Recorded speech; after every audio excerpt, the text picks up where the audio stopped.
Hi friends, నమస్తే friends. ఇప్పుడు మనం సులభంగా ఉత్థిత పార్శ్వకోశాసనం ఏ విధంగా చేయాలో ఇప్పుడైతే మనం తెలుసుకుందాం.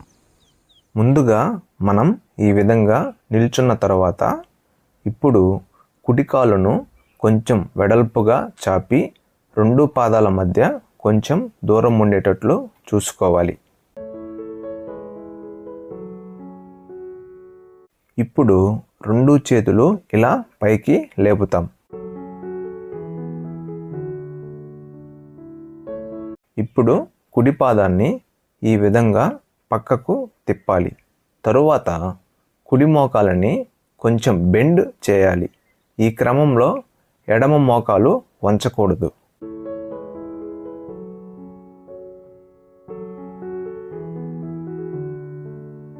ఇప్పుడు నెమ్మదిగా చేతులు ఇలా లేపి కుడి చేతిని కుడి పాదం పక్కన పెడతాం. ఎడమ చేతిని పైకి ఇలా గాలిలోకి లేపుతాం. అదే సమయంలో మెడను కూడా సాగదీసి పైకి చూసే విధంగా చేస్తాం. ఇది ఆసన స్థితి.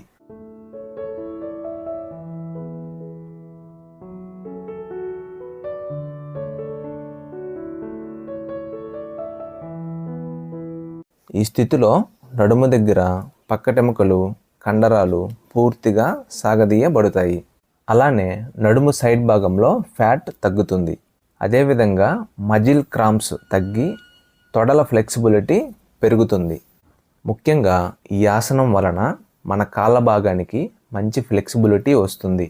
ఈ స్థితిలో ఉండగలిగినంతసేపు ఉండి 30 సెకండ్స్ నుంచి 1 మినిట్ వరకు ఉండలేనప్పుడు నెమ్మదిగా ఈ విధంగా సాధారణ స్థితికి తీసుకువస్తాం.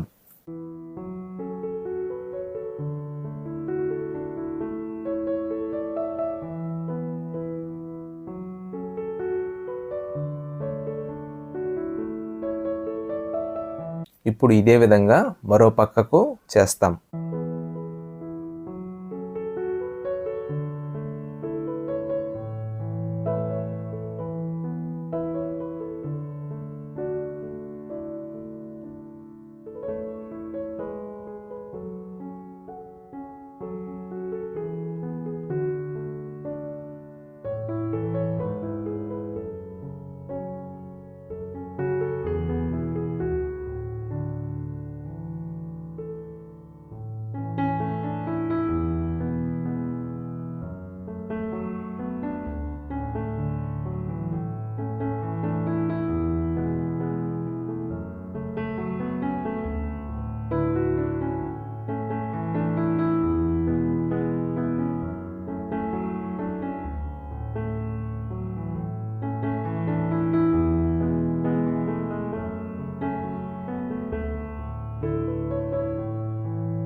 ఫ్రెండ్స్, చూశారు కదా, ఈ విధంగా ఉత్థిత పార్శ్వకోశాసనాన్ని రోజులో భాగం చేసుకొని ఎంతో ఆరోగ్యంగా ఉండాలని నేను మనస్ఫూర్తిగా అయితే కోరుకుంటున్నాను.